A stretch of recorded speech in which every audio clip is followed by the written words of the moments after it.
എല്ലാവർക്കും നമസ്കാരം. അപ്പോൾ ജനുവരി 2 തൊട്ട് സംസ്കൃതിൻ്റെ ഓൺലൈൻ ട്യൂഷൻ സ്റ്റാർട്ട് ചെയ്തിട്ടുണ്ട്. ഗൂഗിൾ മീറ്റ് വഴിയാണ് ക്ലാസ് നൽകുക. കേരള സിലബസിൽ സ്റ്റാൻഡേർഡ് 5 തൊട്ട് 10 വരെയുള്ള കുട്ടികൾക്കാണ് ക്ലാസ്സസ് യൂസ്ഫുൾ ആവുക. അപ്പോൾ ജോയിൻ ചെയ്യാൻ ആഗ്രഹിക്കുന്നവർ 9846770380 ഈ നമ്പറിൽ കോൺടാക്റ്റ് ചെയ്യാവുന്നതാണ്. അപ്പോൾ ഇന്ന് നമ്മൾ പറയാൻ പോകുന്നത് ചാപ്റ്റർ 7 പഠന പ്രവർത്തനങ്ങളാണ്. ആദ്യത്തെ ക്വസ്റ്റ്യൻ നോക്കൂ. പാഠഭാഗസ്ഥാനി പദ്യാനി താലലയ അനുസാരം ആലപതു എന്നാണ് പറയുന്നത്. പാഠഭാഗത്ത് കൊടുത്തിരിക്കുന്ന പദ്യങ്ങൾ താളവും ലയമൊക്കെ അനുസരിച്ചിട്ട് ആലപിക്കാനാണ് പറഞ്ഞിരിക്കുന്നത്. രണ്ടാമത്തെ ക്വസ്റ്റ്യൻ നോക്കൂ.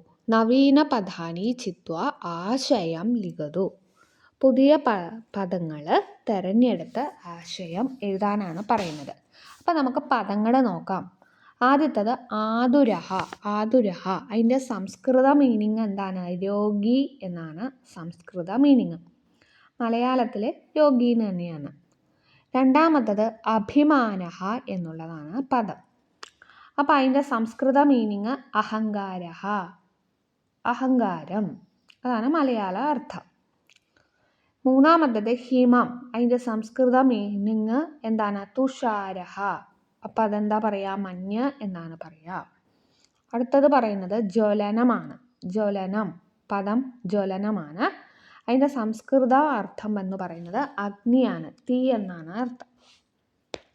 അടുത്തത് തൃഷ. തൃഷ എന്താണ്?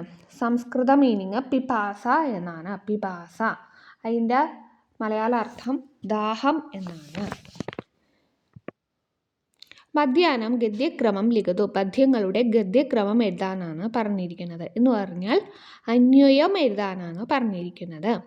അടുത്ത ക്വസ്റ്റ്യൻ നോക്കൂ. പദ്യാനം ആശയം ലിഖതു. പദ്യങ്ങളുടെ ആശയം എഴുതൂ, അർത്ഥം എഴുതൂ എന്നാണ് പറഞ്ഞത്. ഇഷ്ടതമസ്യ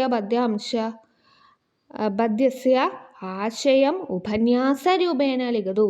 ഇഷ്ടതമം കുട്ടികൾക്ക് ഇഷ്ടമുള്ള പദ്യത്തിൻ്റെ ആശയം, അർത്ഥം ഉപന്യാസ രൂപേണ എഴുതാനാണ് പറഞ്ഞിരിക്കുന്നത്.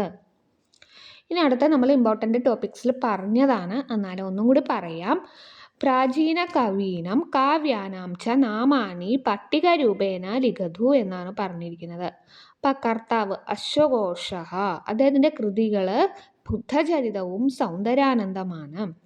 അടുത്ത ആൾ പ്രവരസേനനാണ്. അദ്ദേഹത്തിൻ്റെ കൃതികൾ സേതുകാവ്യം, സേതുബന്ധം, രാവണവധം എന്നിവയാണ്. മൂന്നാമത്തെ വ്യക്തി ബുദ്ധഘോഷ, അദ്ദേഹത്തിൻ്റെ പദ്യചൂടാമണി എന്നുള്ളതാണ് കൃതിയുടെ പേര്. അടുത്തത് കുമാരദാസ, അദ്ദേഹത്തിൻ്റെ കൃതിയുടെ പേര് ജാനകീഹരണം എന്നാണ്. ഭട്ടിഹി, ഭട്ടിയുടെ ഭട്ടിക്കാവ്യവും രാവണവധവുമാണ്. അതിൽ ഇമ്പോർട്ടൻ്റ് രാവണവധമാണ്. ഹരിചന്ദ്ര, അദ്ദേഹത്തിൻ്റെ കൃതിയുടെ പേരെന്താ? ധർമ്മശർമ്മ അഭ്യുദയം എന്നുള്ളതാണ്. രത്നാകര, ഹരിവിജയം എന്നുള്ളതാണ് അദ്ദേഹത്തിൻ്റെ കൃതിയുടെ പേര്. വാസുദേവ, അദ്ദേഹത്തിൻ്റെ കൃതിയുടെ പേരെന്താണ്? നളോദയം എന്നാണ്. പത്മഗുപ്ത, നവസാഹസ അംഗചരിതം, നവസാഹസ അംഗചരിതം എന്നാണ് അദ്ദേഹത്തിൻ്റെ കൃതിയുടെ പേര്. അടുത്തത് ബിൽഹനഹ, അദ്ദേഹത്തിൻ്റെ ഏതാണ്? വിക്രമാംഗ ദേവചരിതം എന്നുള്ളതാണ്. അടുത്ത ആളാണ് ക്ഷേമേന്ദ്ര, രാമായണ മഞ്ജരി, ഭാരതമഞ്ജരി, ബൃഹത് കഥാമഞ്ജരി തുടങ്ങിയവയാണ്.